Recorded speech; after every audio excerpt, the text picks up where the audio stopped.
Hi, everyone. Welcome to episode 27 of the Future of Work show. Now, for the last 7 months, we've been having conversations with leading academics and practitioners from all over the world to discuss the implications of future changes in technology, business ideas, practices for all of us. In today's series, we're going to look at what the recent change means for managing culture virtually. And I know that this is a topic that's top of the mind for many, many of you. Just before we planned out this conversation, my colleagues, Papia Banerjee and Jasprit Bindra and I, had completed a dipstick study with over 40 organizations to understand their plans. As the lockdown starts to open up, what will the future look like for them? And I know that many of us are thinking about, some form of hybrid workplace, what that means for managing culture, what does that mean for managing productivity, et cetera, et cetera. So today's conversation is going to look at some of these topics. We're going to look at what does it mean to manage culture virtually. And what we're going to do is dip into the experiences of Ms. Smriti Handa, who is my guest for today. She's the Regional Director HR of Reckitt Benckiser. And we're going to ask her questions around what has worked for Reckitt Benckiser over this last year, and what is it that she can tell us about those experiences that can help us think about what the workplace of the future is going to look like. And for those of you who are wondering whether there's any help available in managing some of these transitions, please reach out to us. Uncube is committed to working with organizations and leaders around the future of work. And one of the areas we're focused on over the next 6-8 months is helping organizations make the transition to hybrid. So we're looking at what are some of the ideas that will help organizations and leaders maximize productivity performance, and what are some of those ideas that will help them really enhance the employee experience and engagement. So with that, let me bring on our special guest for today. Hi, Smriti. Hi, Shalini. How are you? Good. Listen, I'm so thankful to have you on the show today. As I said, the topic that we're going to be speaking about, what does it take to manage culture virtually, is one that's top of the mind for so many people. We know that organizations all over the world have now just begun thinking about what the future is going to look like. And, I think one of the things that's clear for all of us is that the future organization is not going to look anything like the organizations we left behind in 2019. So thank you so much for joining us for this conversation today. Pleasure is all mine, Shalini. I think as we discuss such an important topic, I'm sure it's not just the two of us who learn from each other. I'm sure audience questions will also force us to think of what we are leaving behind, etc. So I'm really looking forward to this session. Oh, thank you. And by the way, if you're watching us live, we do take questions and comments, and we're going to tap into Smriti's own experience to help answer some of those. So let me start by asking you this, Smriti. I know that you had mentioned perhaps several months ago that a keen area of interest for you was culture more broadly, not just managing culture virtually, but culture more broadly. So let me just start by understanding what got you interested in culture as a topic.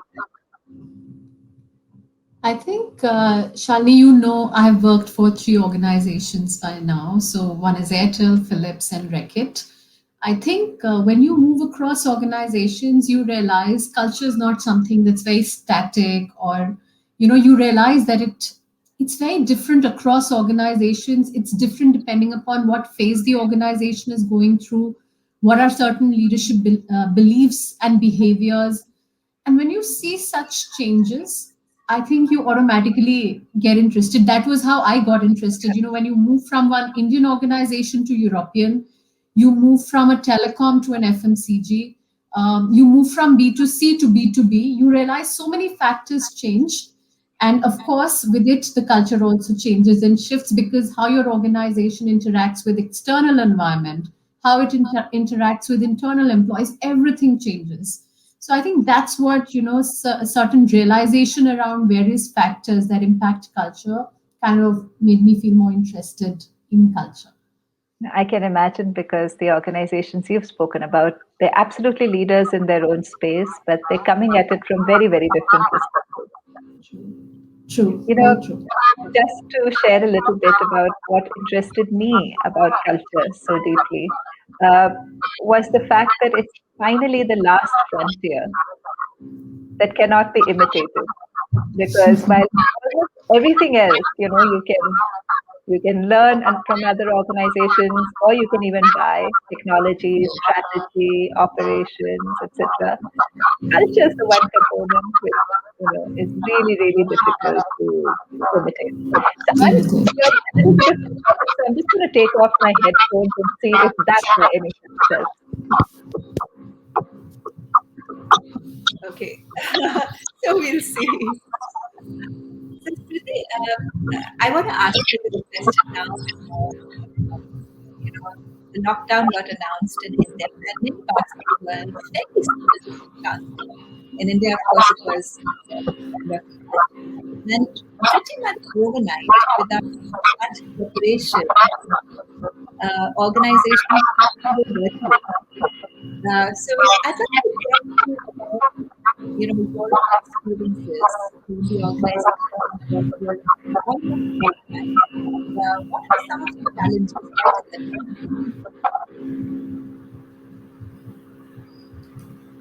So, Shalini, talking about challenges, I think the starting point was, in a way, it was out of syllabus, right? Over years, we were prepared to work in a physical environment, sitting next to each other, get into meetings when needed, walk into somebody's room when needed. Um, we were never prepared to handle something of this scale and of this nature. When I say scale, it was not just one organization or one economy that was hit by it, it was across the globe, everybody was impacted. So it wasn't that somebody's experienced it in the past. Instead of reinventing the wheel, you just copy paste the solution and move forward, right? So I think that was the scale of the change. So it was totally out of syllabus. We were not prepared for it. I think that's the starting point.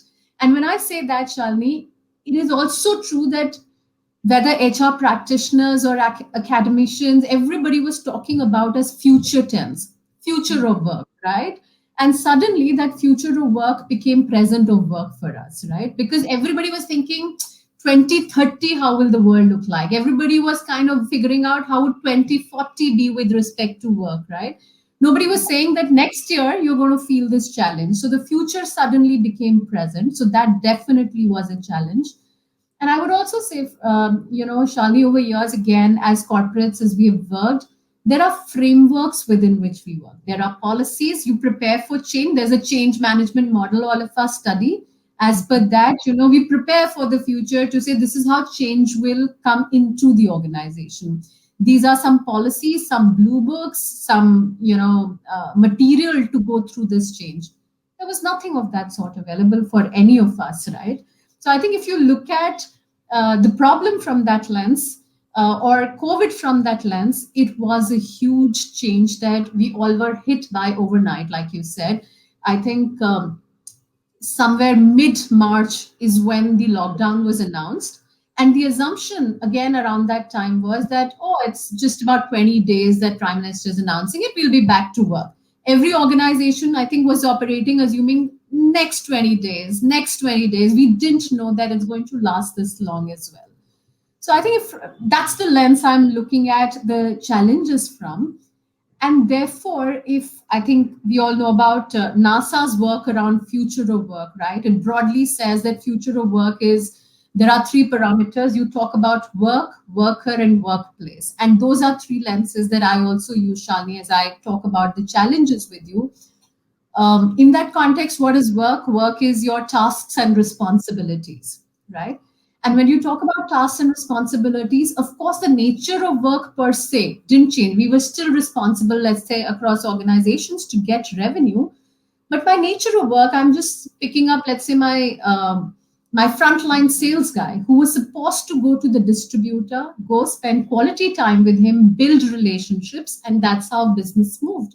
Suddenly, with COVID coming, there were restrictions on mobility, my sales guy could not walk up to the distributor, spend that quality time, and he was, indoors. And therefore, of course, the work changed by that definition, right? If you talk about worker is a sum total of, let's say, skills and expertise. And a basic example within that skills and expertise we talk about, we've again always thought about knowledge of others, knowing others, empathy. We've stressed so much around empathy, etc., over the last few years. If this is one skill or one competence that had to come to place, suddenly with COVID, what changed? It was knowing oneself. Suddenly we were forced to kind of get to know ourselves better. And the third pillar of future work, which was workplace, the platforms where the worker and the work interact, that changed totally overnight, like you said, right?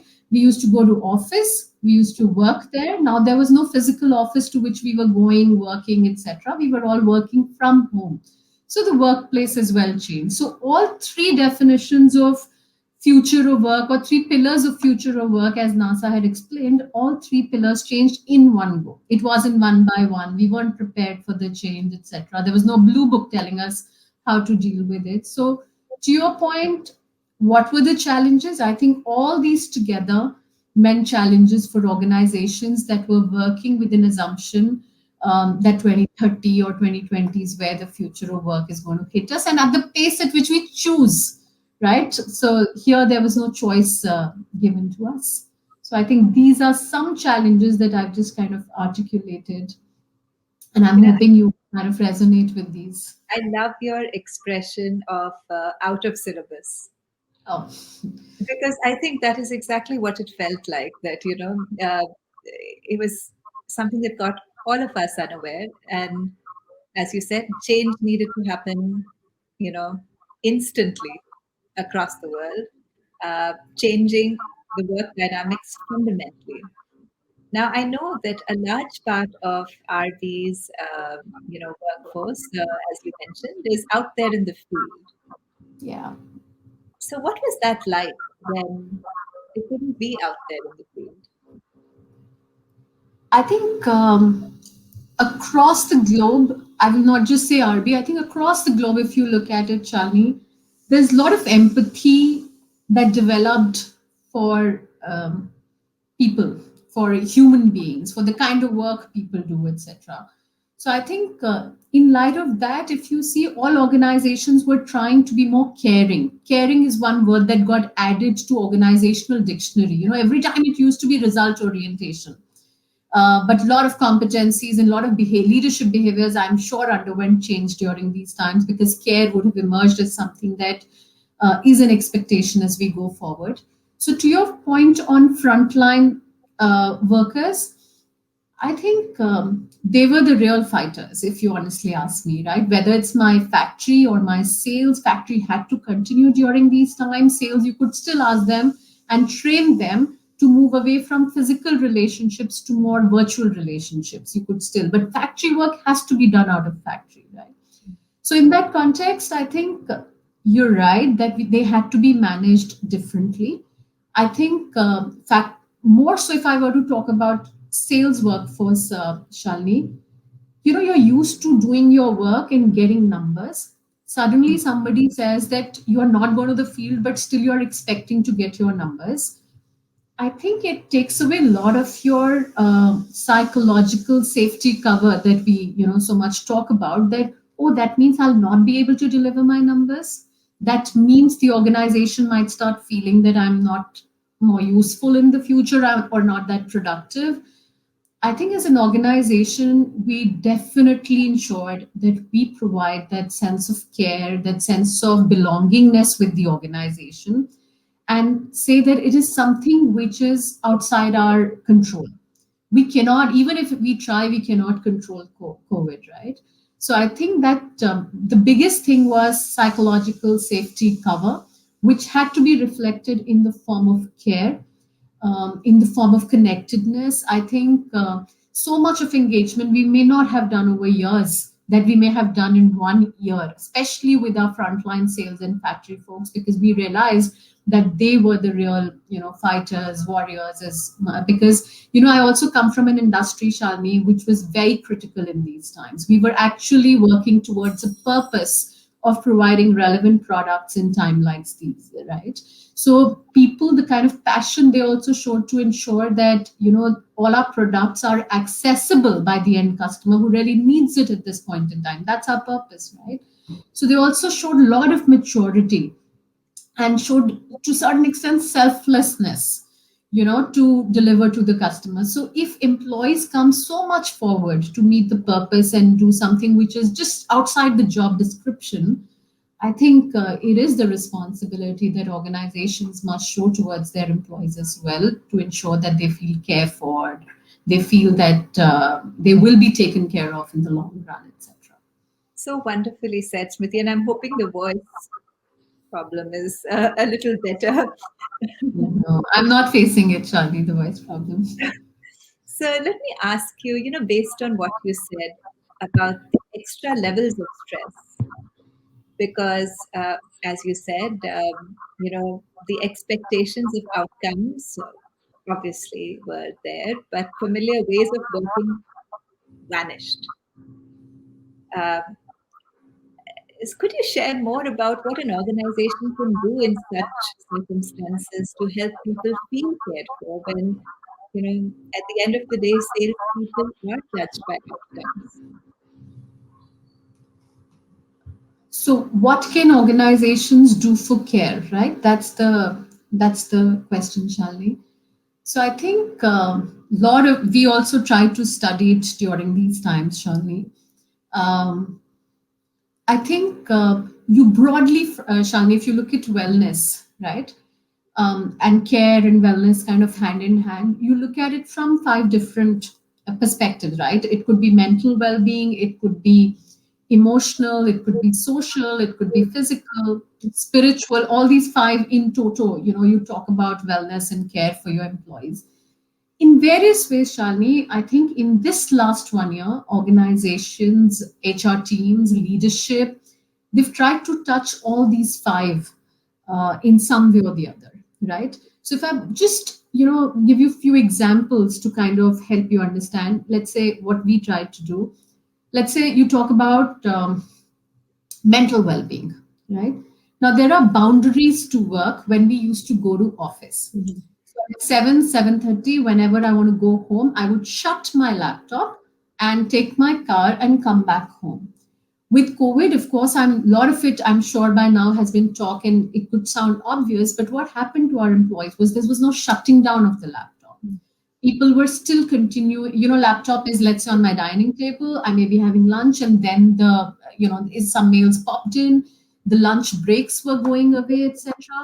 I think a lot of organizations tried ensuring that they reduce the time limit on Outlook calendar, for example. If my meetings are blocked for 30 minutes, the auto mode in the future from that time onwards became 25 minutes. So 5 minutes of gap I started getting automatically because meeting timelines were reduced. For example, a lot of countries I'm aware of moved towards 1 to 2 in the afternoons. The afternoon is primary lunchtime. No meetings can be scheduled because across the calendars were blocked from 1 to 2 for lunchtime, right? So you were trying to give people that space that they had when they were going to physical office, right? This is about, let's say, mental well-being. Shali, something very small, but I don't think many of us notice is emotional well-being. When I leave my home behind, it's a choice I make when I go to office, right? So when I'm leaving my home behind, I'm leaving behind the homely chores. I'm leaving behind my in-laws. I'm leaving behind my kid. And therefore, my mental space is totally moving towards work.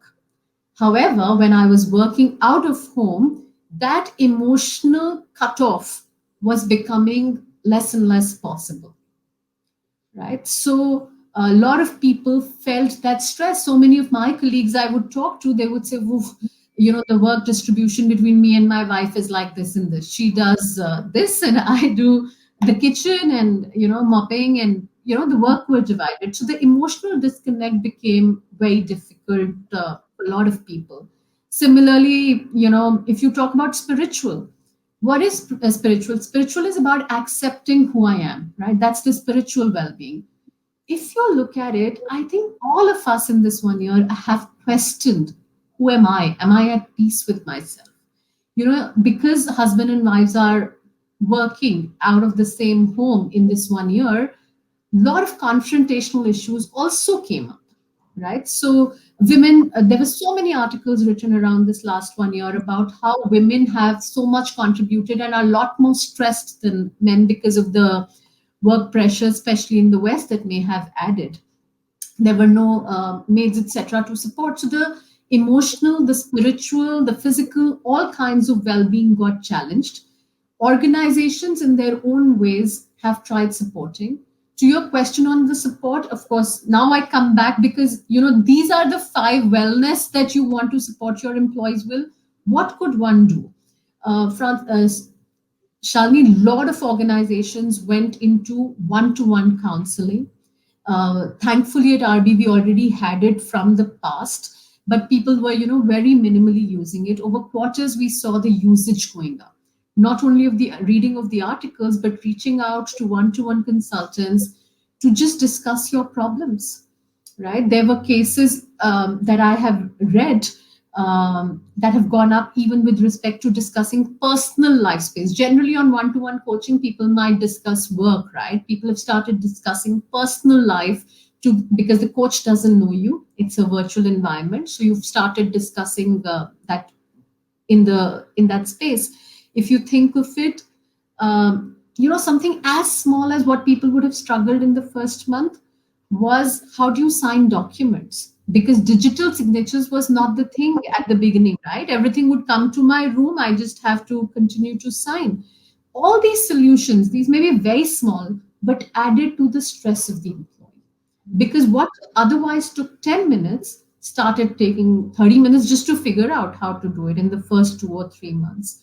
So I think that's broadly what organizations are trying to provide solution to over the last 6 months and maybe the next 6 months as we You know, continue.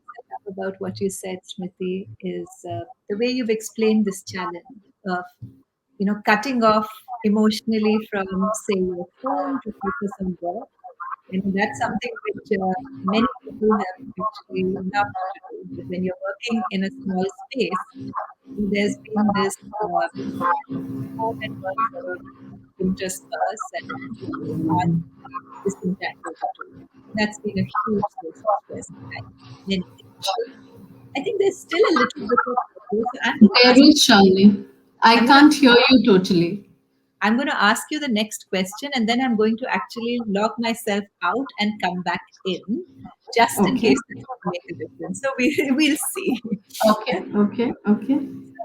My next question is, Smriti, wellness has come into the mainstream in a way that is new for us. How do you see this playing out in the next few years? And I'm going to meanwhile remove myself and come back in, and we'll see. Shalini, just before you leave, the question is, how do we see wellness impacting us in the next few Wellness years? players, the focus on Play wellness out. over the next few years. So I'll see you in just a few moments. Okay.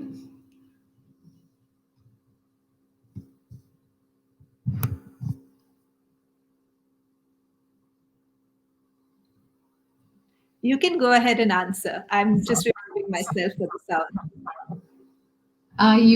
Am I clear for you? Yeah. Perfect.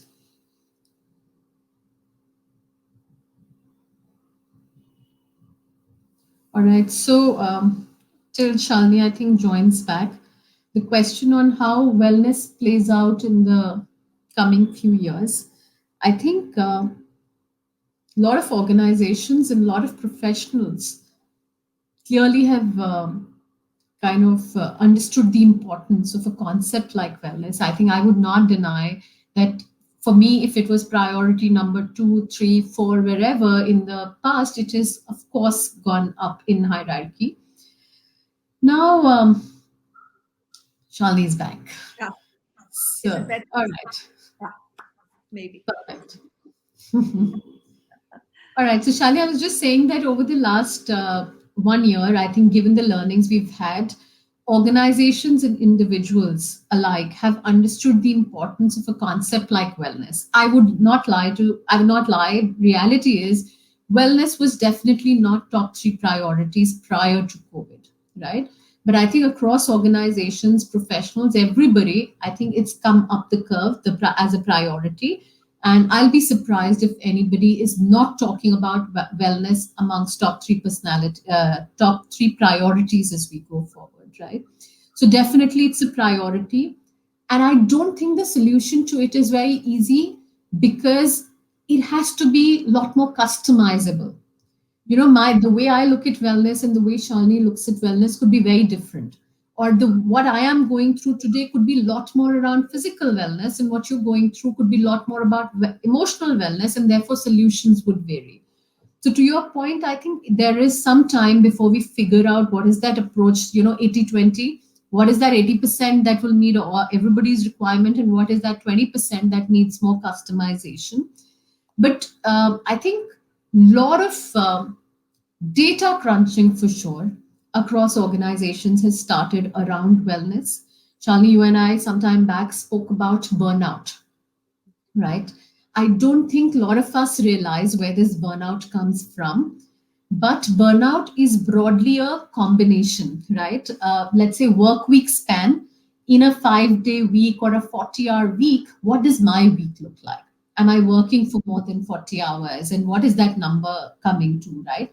And of those 40 hours that I'm expecting to work or wanting to work, what percentage is around collaboration, which means that I am in a meeting with at least one more person, or attending seminars, or something to do with others. Collaboration is something beyond me, right?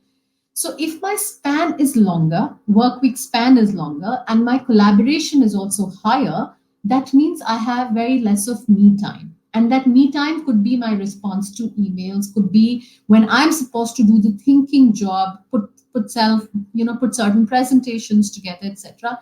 If both of these are higher, burnout is bound to happen, right?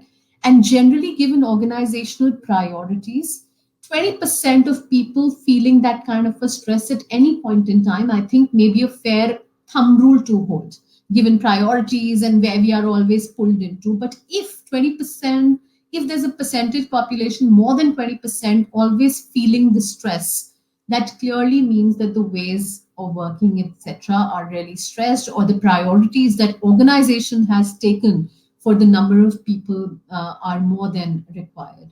So I think the most important bit that organizations will look into, which would start challenging the productivity norms, efficiency, effectiveness norms, etc., in my mind, would be burnout. It has been spoken about through various surveys over years. All engagement surveys, people wanted, work-life balance over years. But I think it was always a second priority, like I said.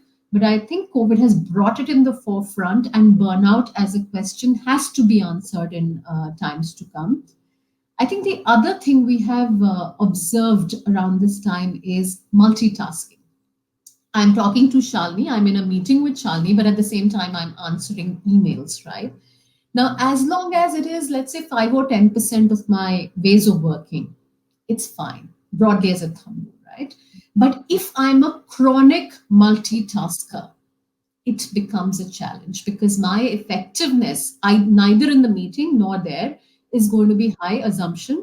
At the same time, that the output that is needed could be the quality of output could be impacted. And third, if I'm a chronic multitasker, clearly there is going to be a burnout and stress that I will be feeling as an individual. Otherwise, there's no reason why should I be at 2 or 3 places at the same time. And I think one more thing I would talk about, Charlie, the wellness. This entire concept of wellness has brought about is manager guidance. A lot of various generations may put various demands at corporate, but when you look at manager guidance, I think you realize, again, a lot of numbers can be produced in this context as well, that the time that manager spends with an employee helping him or her understand either the work problem or help him break down the work problem into tasks, etc., reduces the burnout or the stress that an employee feels. So, generally, I think we talk a lot about coaching or mentoring or ensuring we spend time with employees. I don't think it is across organizations across the globe. It is, I think, a lot of our leaders are known for the output they give, but not necessarily for the team connect or employee connect, right? Those are not, again, top three bits. But across the globe, you will see I'm hoping we'll see the trend changing from purely output based relationship, task based relationships that we have been used to actually relationships to coach and mentor. I think that shift should also come about, given that it is assumed that when manager spends more time, or there's studies that prove that when manager spends more time with his or her teams, of course, the stress levels come down. So I think these are certain shifts, Shalini, that I foresee based on my experiences at office. So from burnout to chronic multitasking to manager guidance, these are some shifts that I assume should follow through in times to come. No, very well said, Smriti. In fact, one of the things we've seen across organizations is um, employees have wanted to know that their manager cares for them in a more personal way. Because work, particularly in the early days when it became virtual, you know, it became entirely transactional. So we sort of lost that, human to human connect. So I still hear the echo. So we're just going to have to sort of live with that. Let me ask you, Smriti, the one question I think that's on the minds of many, many of us. With so many months of remote working, is it impacting culture? Is it impacting culture? I think, Shani, if you think, I always go back to the basics to say over years, what have I learned about culture? I've learned that culture is, ideas, certain customary things that organizations do, certain social behavior that comes out, or certain things you do when nobody's watching, right? That's how we've been taught about culture. And we've been told that. Told or we've practiced, I'm a practitioner, like you said, and we've practiced to say that culture is built through connections, through storytelling, that in my organization, all leaders tend to care. Now, these are stories you tell and they pass on from one person to another. There are artifacts and there are things that you see. You actually see your leader doing a particular way, and that you believe is the norm here, right? If culture is about ideas and spreading of ideas, not just ideas, spreading of those ideas in an organization, I think, I'll not lie, reality is COVID put us in a backspace, in a, where we were not as connected as we were physically. We were learning how to connect digitally, right? We were the social gatherings or celebrations that always meant two-way communication, that meant coming together in the cafeteria, having samosas together or having some pizza together, and spending time with your leaders, etc. All those opportunities became a lot more one-sided. Even if they were two-sided, questions were asked on the side in the taskbar, right? There was no honest confrontation, etc., that could now happen. So, of course, to your point, could culture building move at the same pace at which it could move prior to COVID? I would say no. It, of course, slowed down. Work may have continued, but relationships and embarking on new relationships, think of new hires. They only know the organization basis business impacting meetings, where if your numbers are not met, you're challenged, questioned without even knowing you too well. On the other hand, if numbers are met, there's a lot of clap that may be coming your way. But I think newcomers who had to learn the culture or understand the culture to kind of become part of the new organization would have felt challenged. Existing set of employees, etc., they would have challenged some of the foundation of that culture because they couldn't now see it like they could earlier. So yes, the pace at which the culture acceptance used to happen in the physical world slowed down for sure. I think so too, to be honest. I think it's very challenging. There are Yes. organizations which were born virtual and have figured ways to work because that's the only way they have operated and done so quite successfully. But those are fewer. I think for the most part, this has been a challenge. And since I'm conscious of the echo, I'm just going to ask one last question, Smriti, and I'm going to leave it to you to explain your thoughts around how hybrid is going to work in the future when now we start bringing back people into the office and how that's going to impact the building of culture. So, Shalini, you and I have seen the last 1 year that we were, prior to last 1 year, we were purely physical. In the last 1 year, a lot of us were purely digital. So, hybrid, of course, what you're talking about is a combination, right? I think before I even start thinking how what will happen and how will it happen, just for us to be on the same contextual page, Shalini, I'm assuming for any change to come about, whether hybrid, virtual, physical, digital, one is the generational context, right? Which means that I may be fine as a which is the gender context. So there's generational, gender, and I'm looking at, let's say, cultural context here, three contexts. From a generational context, millennials, I assume, will have a lot more higher need to be in office because they are looking forward. That's the surveys, etc. That's the surveys talking, right? Will have a lot more higher need to be in office because they want to be coached. They want to experience. We talk about millennials wanting to experience. They want to travel a lot because they want to experience. Experience is the it word. So, from that context, the need to be in office, surrounded by colleagues, having town halls, celebrations, or meetings in physical space could become important from a for millennials from a generational context. However, the same may not be true for Gen X, Gen Y, etc. Right? That's the generational context. If I talk about cultural context, right? Um, for example, if you look at India as a culture, in a cultural context, we all, most, lot of us still live in joint families. So, joint family, but let's say, assume a smaller house, still working morning 9 to evening 6 could become a lot more tougher.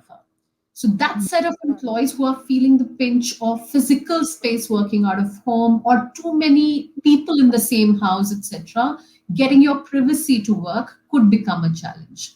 So, therefore, this set of employees in Indian cultural context could be wanting to go back to office a lot more earlier than others. And the third, like I said, is gender context, which is people like me. If given a choice, my context could be very different because my daughter is 10 now. I have only seen her in evenings or weekends for all my years of working, except for, of course, maternity leave. If given a choice that I can have her around and still get accomplished all my work, etc., I may be somebody who says that I would prefer working from home a lot more, right? So, all I'm trying to say is that to each his own. We are all adults in certain contexts, and therefore, if we are all committed towards our work, then gender context could be very different from generational, could be very different to cultural context, and therefore the needs that we put forward in the future from any one singular employee perspective could be very different. So that's the starting point on hybrid, and therefore, all organizations as we move forward will feel challenged because every employee will put forward a very different kind of need for the organization, right? Um, and if I look forward, what kind of hybrid working are we talking about? I'm thinking it may not just be about place, whether I'm in office or I'm at home. This hybrid may also be of time, for example, right? I prefer to work from 10 to 4. Shani prefers to work from 4 to 8, just saying, right? So, of course, the timing combinations will have to come into play. Days, I know that my husband works for Saturdays. My husband works Monday to Friday. Can I ensure I work Saturday, Sunday, but get my Monday, Tuesday free so that those are days I can spend at home, right? So that kind of like the reality, Shalini, is that people have loved the choice also to a certain extent that came with COVID. Yeah.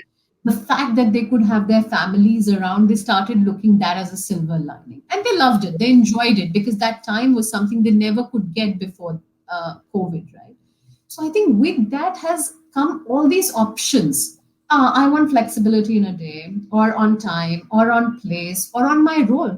I want to do part time work. And I know in my younger days, there was so much talk about job sharing, right? And then it lost its focus and fizz around it went, if the buzz around it went away. Could those concepts be coming back? And here I'm not talking about gig workers, because gig is that you pick up a project and you deliver to it. I'm saying it's going to be my full-time role, but I will do half a day, Shalini will do the other half of the day, and both of us are so committed to it that we will ensure there's alignment to the end objective, right? So I think COVID has reminded us of all these optionalities, and therefore hybrid again. I've added beyond, the context of generation or gender. This is another context, another variable. Then what kind of hybrid or choice are we talking about? Now, having known that these two are purely variables, I could be a different generation, different gender, or I may want of time or place. What are the considerations that organizations are looking at, or I would, as a HR professional, want to draw out to say I have to give these choices to my people? I think the starting point for anything is mutual trust, which is that I will believe that my employee will deliver what is needed to be delivered, because I think he or she is an adult and not a kid. And similarly, the employee has trust that organization means the best for me, right? Yeah. So I think it has to start with that underlying assumption that there's mutual trust between the employee and the organization. And then, of course, is accountability. With every empowerment or trust that comes into play, there is this need to be held accountable still. So instead of, over years, it has primarily been about being present, right? Now, can we move to more output driven as a culture? I'm sure we are moving, because COVID didn't offer us choice. Nobody could check whether my employee is working 9 to 6 or not. The assumption is he or she is, as long as output is getting delivered.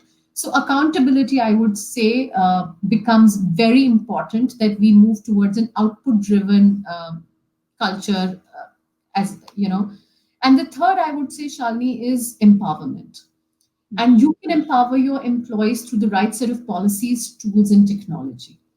So, if we were to move towards more hybrid culture, I think these three things, all organizations and individuals, that there has to be mutual trust, accountability will continue to be there, and organization has to ensure that it empowers its employees through whether policies or tools and technology, to ensure that hybrid really becomes a success. So broadly, I think this is how I would be planning it. I'm assuming this is how all organizations are planning it. No, it makes so much sense, Priti, because we are freed from the shackles of 9 to 5 thinking, and this is the first time.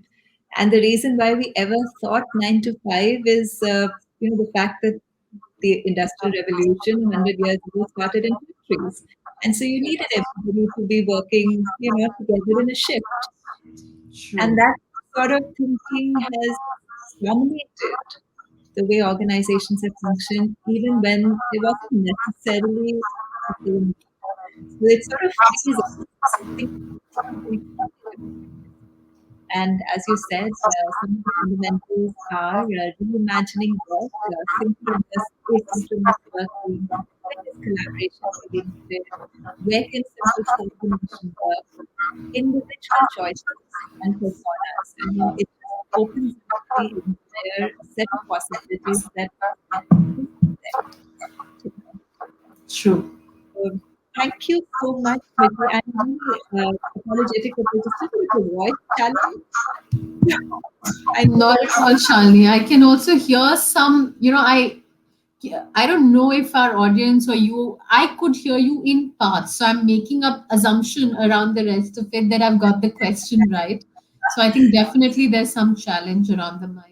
Right. But anyway, it was such a pleasure speaking with you, Smriti, because I really love the way you think about many of these issues. I think it's very insightful, and I love the way you're able to take some of the experiences of your organization and extrapolate what they mean more broadly. And I know that that was really, really helpful. So thank you so much for coming on the show. Thank you, Shalini. Thank you. Bye bye.